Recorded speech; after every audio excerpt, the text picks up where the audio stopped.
So, was anyone else really disappointed in season two of X-Men 97? Like, honestly, because the first four episodes of it was beautiful. Some of the best superhero television that I've ever seen. I was enthralled by it. But then after that, it was just a steady decline. And the season finale especially just made me just uh I, I wasn't happy with it. But before we talk more about that, let's make some funness out of this. So I don't funness. Let's talk about funness. I want to hear who are your top 10 characters in season 2 of X-Men 97. So list them out, and at the end of the stream, we're going to all collab together, make our own top 10. But here's who I have so far in my top 10. Boom, right there. I loved these characters. I wanted to see more of them. And they don't have to exclusively be X-Men. Just anyone, any character that was in season 2 of X-Men 97. Though I will judge you if one of your favorite characters was, what's his name? Graydon Creed. That guy? Yeah, I might look at you sideways about that. But let's get into it. Yeah, this season was disappointing. I don't know what the heck happened. I know there's like this whole issue with the writing. Like, I know what was the original writer's name, like Bo DeMaio. Like, he was let go by Disney or Marvel Disney, and they have a bunch of new writers. And if this is where it happened, like they did that halfway, like the first four episodes were written by him and then the rest weren't, you can honestly tell. I don't know what that guy did. I hear it's controversial. I'm hearing mixed things, but this is what we got so far. And honestly, it was tough. But like, the writing wasn't great, but that wasn't the worst part about it. I feel like it could have worked how they were doing it anyway. It was too short. Season 2 was like season 1 was 10 episodes, and honestly, that's too short, but somehow they still pulled it off. It was amazing. Season 2 had 9 episodes, like only 9, and you can't really have 39 episodes, each 30 minutes long, and then be able to tell a full story. Like, everything from episodes 5 through 9 was just felt so rushed. It was just so jarring to me. Just everything was happening. Like, this happened, these guys are fighting. And there were 3 episodes. I would say episode 5, episode 6, and episode 7. Let's see. What was it? Episode 5 was the Weapon X episode. Episode 6 was where they had to fight the Danger Room, where Danger came to life. And then episode 7 was dealing with like going to the Savage Land and putting Graydon Creed on trial. Like that all felt like filler to me. And you can't do that. You can't do that. You can't have filler episodes in a season with only 9 episodes. Like, that's not enough. That's not enough. And that really frustrated me. But one of the biggest things I didn't like is just how it just didn't utilize Apocalypse properly. And I know it's season 2. Maybe he'll come back in season 3. But just how this season ended, like, it's not likely. Spoilers ahead, by the way. There's going to be a big spoiler talk. But first, Waterloo. Oh, okay.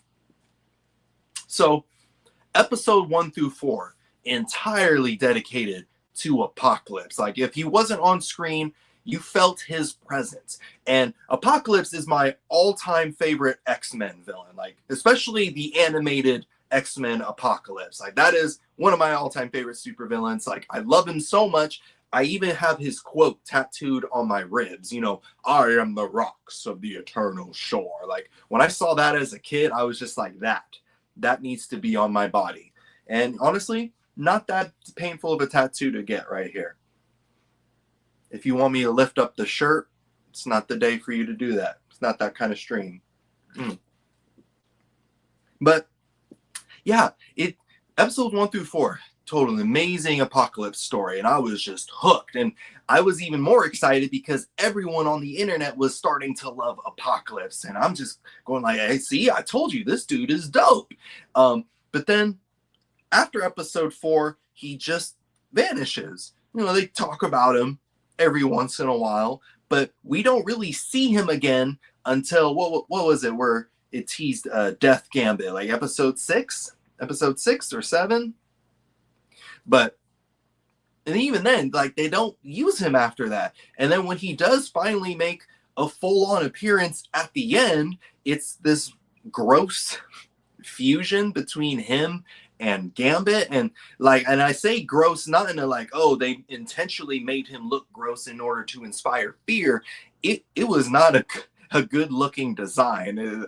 Like, as soon as Apocalypse took over Gambit's body, and it was just the combination.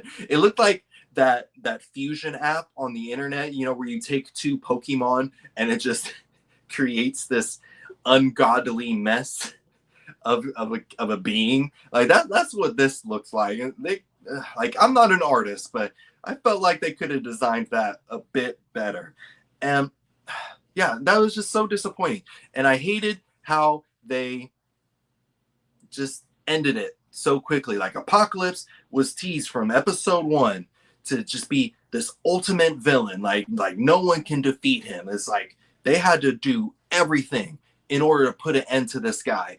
And then Rogue shows up powered by the Celestials. And yeah, okay, I'm okay with her being more powerful than Apocalypse, but gosh darn, can we at least get a fight between the two? Like, let them throw each other around for a bit. But it was just like Rogue shows up, grabs Apocalypse, and it's done. That's it. It was a 10-second fight. And I was so upset about it. I was like, that's it? So, like, we had to go through the trauma of watching Apocalypse just terrorize the X-Men in the first 4 episodes. And especially in episode 4, like, we had to watch Apocalypse holding up Magneto's body as he just eviscerates him. And then we don't get like a satisfying resolution, a satisfying defeat, or even a tease to a next season. Like, honestly, if I had it my way, I would just have them like fight Apocalypse and not win, but kind of win, and he escapes, and then he's the main villain of season 3. Like, Apocalypse is like a 2-season villain, in my opinion. But just how they did it this way was just, it was frustrating. I didn't like it. But before I get into my next point, I just want to get a little quick question out here for y'all in the comments. In a fight between 2 X-Men characters, in this series at least, who do you think would win between Cyclops and Cable? Cyclops and Cable, like father and son. I know they had a little scuffle in the last episode, and there's a lot going on. But let's say in this scenario, Cyclops and Cable and all the fights we're going to discuss later on in this stream, all these fights take place in the danger room. No holds barred. First one to either kill or knock out their opponent wins. Between Cyclops and Cable, who's winning? All right, let's get back into the shenanigans. So where did I leave off? Let me get my T-Rex notebook here. Yeah. So as a huge fan of Apocalypse, that was just so disappointing. That hurt my feelings. Like, come on. Like, episodes 1 through 4, once again, we just get so much Apocalypse, and then he's gone. And then later on we get, I think in total, in the last 5 episodes we get, episodes 5 through 9, we get probably like 2 minutes of screen time for Apocalypse at most, and most of it is when he's in that gross Apocalypse Gambit fusion. Like, that was so frustrating. And speaking of Gambit, that was another character that was just like, oh, what are we gonna do with him? Because Gambit was teased to be the Death Horseman back at the end of season 1. Like, we all saw that post-credit scene. We all lost our minds. I sure did. I started crying. But in this, we get how long of Death Horseman Gambit? He wasn't even a horseman technically. He just they gave up on the horseman concept real quick. But Gambit was only the Death Horseman for like just 20 minutes of that one episode, and then we never see him again. Like, honestly, Gambit should have been the main villain of season 2. Like, still have Apocalypse be the overall villain, but move Apocalypse to season 3, and then just have the X-Men having to fight Gambit season 1. Because, like, as the Death Horseman, Gambit was so cool. I loved how they did it. I loved his design. I kind of wish they went more with the comic accurate design where he had the long hair, but how they did it in this way kind of made him like a negative version of himself. Like that was really cool.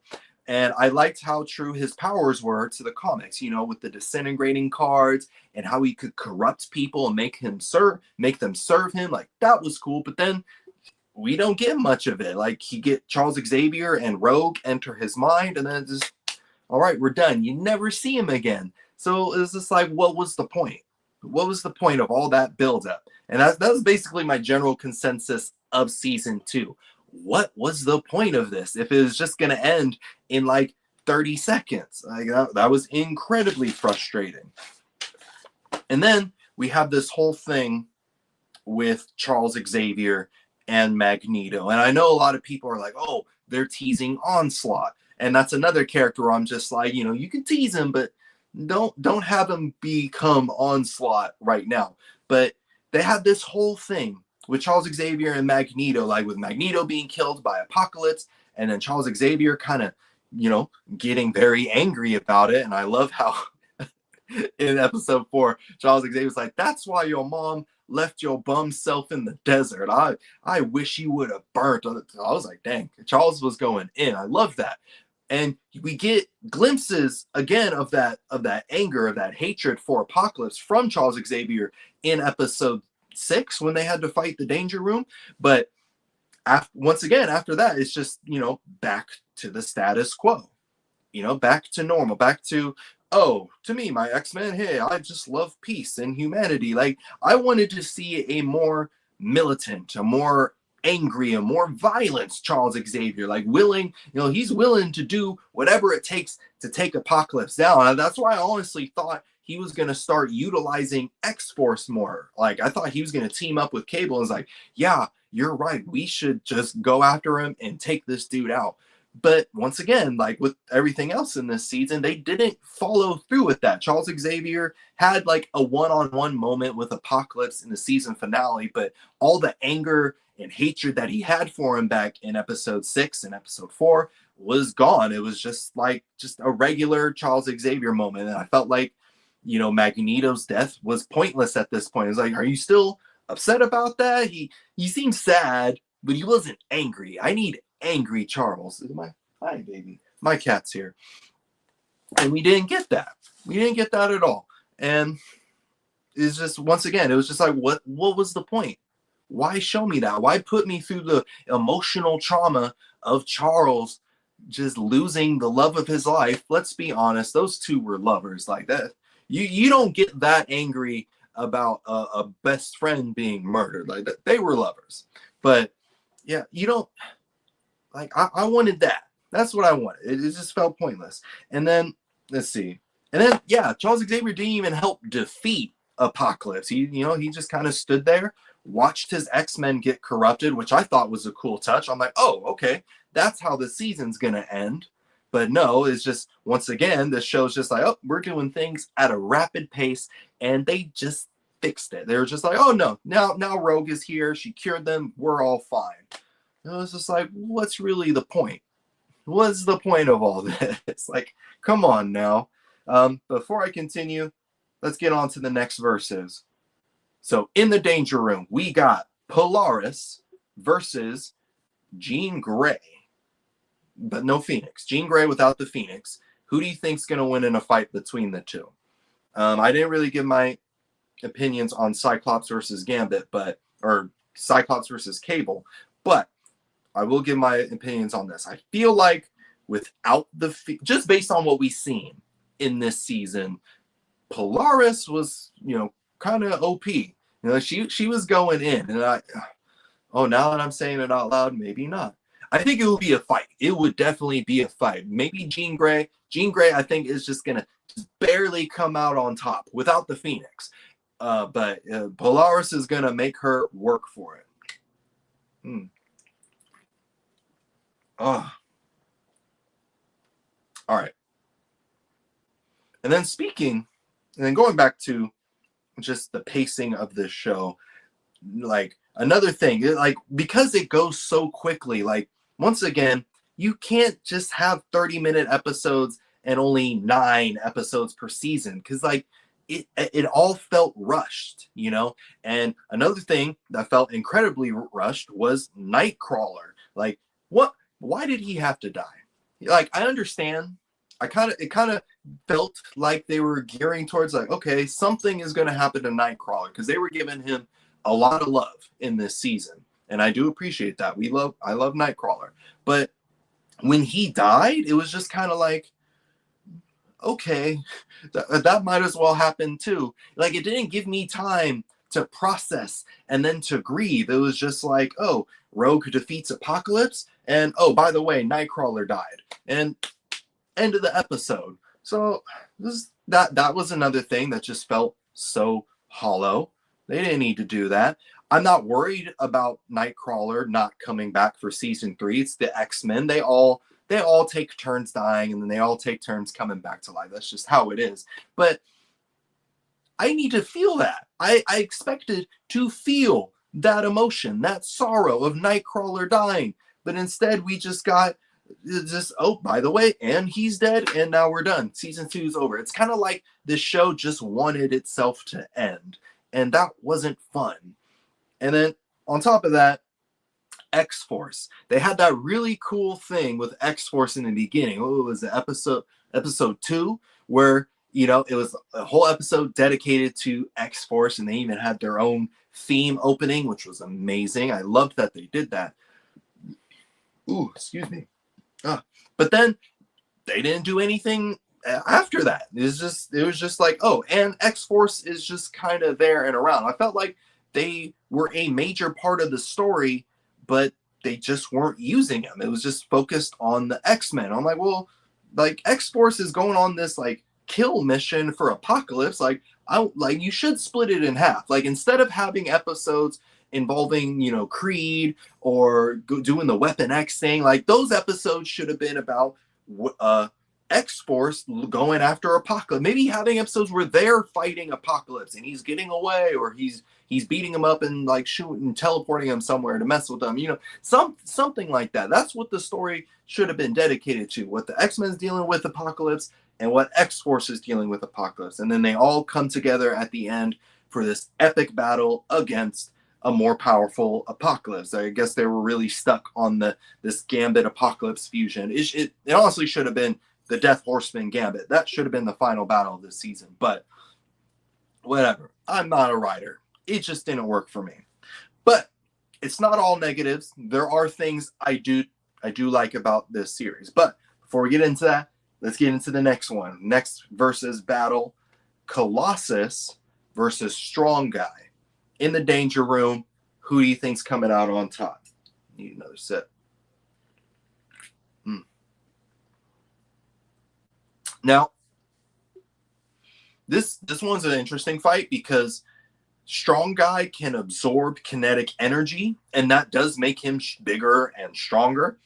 And Colossus will definitely provide a ton of kinetic energy. But the thing about Strong Guy is he has his limits to how much energy he can take. Apparently he has like a weak heart. So the more kinetic energy he takes on, the more strain it puts on his heart, which makes sense because, you know, he's getting bigger and stronger, and his heart's like, I can't pump that much blood all over the place. But I think Colossus can outlast Strong Guy. It will be a brutal beat up. Like, Colossus will get tossed around a bit, but just in terms of endurance, I think Colossus is just going to outlast Strong Guy, and Strong Guy will just give himself a heart attack. That's how I think that fight's going to go. All right, let's get back into it. Now, the positives of Season 2. Obviously, the theme song is an absolute banger.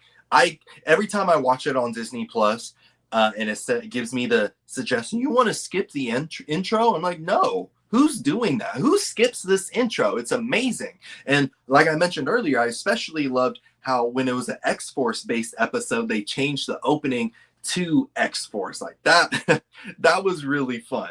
That was really cool. And I wish they did more with that. Even if they had, and I know I don't mess with X Factor, but if they did an X Factor episode, I want to see them do an X Factor opening. Like that's stuff, like little things like that add to the enjoyment of the series. So I did really appreciate that. And like I mentioned in the beginning of the review, episodes 1 through 4, some of the greatest superhero television that I've ever seen. Like, I was so locked in, especially episode 4, because it's easy for me because Apocalypse is my all-time favorite X-Men villain. But just that, oh man, that episode was entertaining. It had a lot of action. It had beautiful storytelling, beautiful writing, and just the drama, the emotional tension, just the sorrow you get from Magneto's death at the hands of Apocalypse, just the horror, the terror. My feelings were all over the place. Like, that was like, those first 4 episodes were like 10 out of 10s for me. But definitely episode 4 was probably the best of the episode. And what else we got? So, but then and then episode 5 happened, episode 6, episode 7, it just kept getting worse, which was sad because it started off so strong. People were hyped about it. I was just seeing all the talk like, oh, X-Men is so awesome, and then it just started to die away. It just hurts my soul.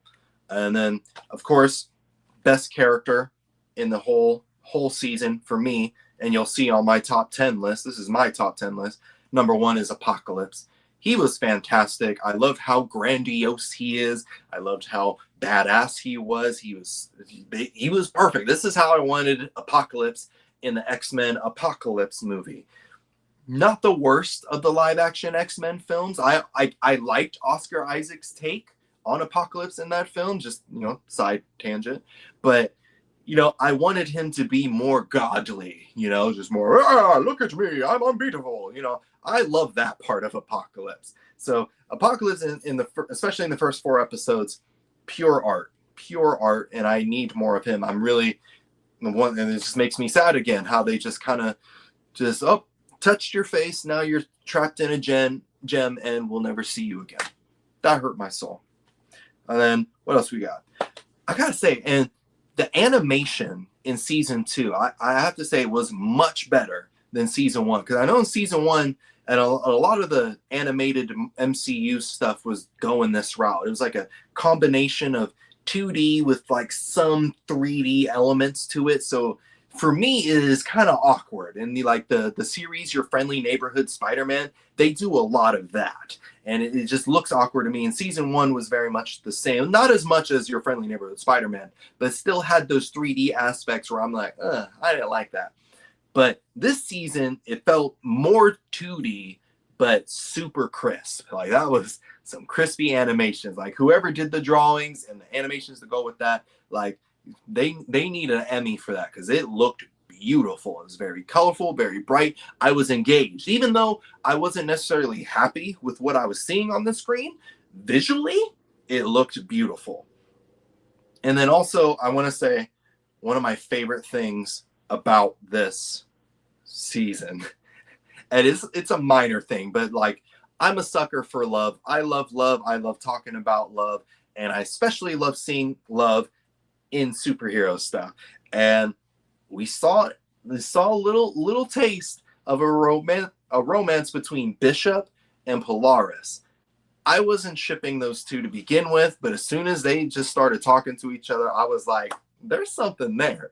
And that whole what was it in episode 7? Like, oh, I read your file. I read your file too. I'm like, they're flirting in front of everybody. I love the two of them. Like, I kind of want to call them the Bisharless. What's their couple name? Bisharless or Polarship. I got to workshop it. But those were my favorite aspects of season 2. But before we continue on, here's our final verses for the day. Death Horseman Gambit versus Bastion. I know Bastion's in season 1, not season 2, but I'm curious about this. I feel like in this scenario, I think we don't see much of Death Gambit in this series. Like, we see a lot more of Bastion and how he fights in season 1. Death Gambit was just kind of there for a little bit, and then he was gone. I would. This would probably be another close fight, but because Bastion is more of a mechanical being, I don't think Death Horseman Gambit can his like disintegrating card, his death decay cards could really affect Bastion in the same way that his cards would affect, any an actual living being. But oh, that would be a real cool fight. I'd want to see. But what do you think? Who do you think will win in a fight between those two? First one to KO or knockout? First one to KO or death wins? And now we're at the end. Now we're at the end here, and I want to know your top 10. Here are my top 10. Once again, do you agree with this list? Like, I got to put Morph in there. I love Morph. I think they're adorable. Jean Grey. Jean Grey was holding it down. She didn't have a lot to do. She was just kind of there. And same thing with Cyclops. They didn't do much. In episode 1, they went off, and I loved them for that. But for the most part, they were just kind of, here we are, and they would fight a little bit. But I do love these two together, and I'm glad their relationship is nice and healthy in season 2. Jubilee, had to put Jubilee on this list. She had a glow up. Like last season, she was stepping up, but season 2, she definitely went hard in the paint. She was a fighter, and I respect her for that. And I no longer have to make fun of her. Like, oh, look, you shoot fireworks from your hands. I'm like, heck yeah. Now I'm like, heck yeah. She shoots fireworks from her hands. She can fight. And she was throwing down. I was very proud of her. I especially loved that everyone gets a hallway scene. That hallway scene where she broke out all the prisoners from X Factor's airship. That was awesome. Like, I need some more love from Jubilee. And then Nightcrawler. I got Nightcrawler at number 6 because... And people are going to be like, oh, how come isn't he higher? It's like his death at the end just kind of tanked it for me. And it's not his fault. He was being a good person. Maybe I'll revise it. No, forget it. He's at number 6. Nightcrawler did a great job. Got a lot more spotlight in this season than he did in season 1. And I especially liked it when he was a little bit under the influence of Gambit and he was fighting the X-Men and he was putting hands on them. I was like, okay, Nightcrawler, he might not be the most dangerous member of the X-Men, but he definitely is powerful enough to be a problem because he was just blah, blah, blah. Like, I love that scene. That was great. Number 5, Polaris. I'm not 100% familiar with this character, but seeing her on the screen, she's the daughter of Magneto, I'm like, yeah, you're already cool. Like, yeah, I love you already. Keep giving me more of her. And then Storm at number 4. Even though she didn't do much, like her creating or controlling a solar flare, like she had her queen moment in episode 1. Like, that was awesome. And I'm very offended that they just kind of regulated her to headmistress of the school, which she does deserve that position. But once again, she's just kind of pushed off to the side. I'm like, that's one of the most popular X-Men right now. Why would you give her so little screen time? Like, she needs to be like front and center. But whatever. You know how Marvel's been doing black superheroes lately. So yeah. All right, number 3, Magneto. I thought his moment in episode 4 was freaking awesome. And honestly, I'm more of a Magneto believer than I am Charles Xavier. This is like, I don't agree with complete take over the world and destroying humanity like he tried to do back in season 1, but I understand. And I kind of agreed with his idea to try to turn Apocalypse in the beginning. At first, I was like, why not give it a try? Maybe if you turn Apocalypse into a good guy, things work out for the best. But it didn't. But him stopped controlling that black hole, like that was really cool. No lie, you can't admit, like, that had to earn him a top 10 spot. Then number 2, Bishop. I'm a big fan of Bishop. I just think he's cool. He's another character that didn't really do much. Like, I did like how he went back in time and was just so frustrated with the X-Men. He's just like, y'all, stop messing with the timeline. Why don't you listen to me? I'm like, listen to not Gambit, Bishop. Like, dude knows what he's talking about. And his powers are really cool. So just anytime he's on the screen, I'm just like, what's Bishop doing? Like, can we have like more episodes about Bishop? Like, I know he had a lot back in the animated series, but just like Storm, he's one of those characters that need to be up front and center more. And then, of course, number one, we have Apocalypse. That's all-time favorite X-Men villain. And in the X-Men stories, that's my favorite character. Anytime he shows up, no one else exists. It's only Apocalypse. He's just so freaking cool, especially in the first four, especially in episode 4. I liked his past self before he became imbued with celestial technology, like his Egyptian self. That was really, I liked him as that, even though he had no other powers really. Like, he was just big and strong. He was still putting hands on the X-Men. That was dope. And then once he became a full-fledged Apocalypse, that was awesome. So yeah, that's all I have for season 2 of X-Men 97. On a scale of 1 to 10, I'm gonna give this a 6. I like, not the worst grade. It's not the worst superhero thing I've ever seen. It was just so disappointing. Like, when I watched that season finale, I was just blah. Like, I felt so down and sad. Like, didn't you feel the same way? But what did you think of season 2 of X-Men 97? Maybe you loved it. Maybe you hated it. Let me know down in the comments below. And if you want to see more reviews like this, go ahead and hit the like button, subscribe to the channel, and I'll see you all next time. Hopefully with a better show to talk about, because this was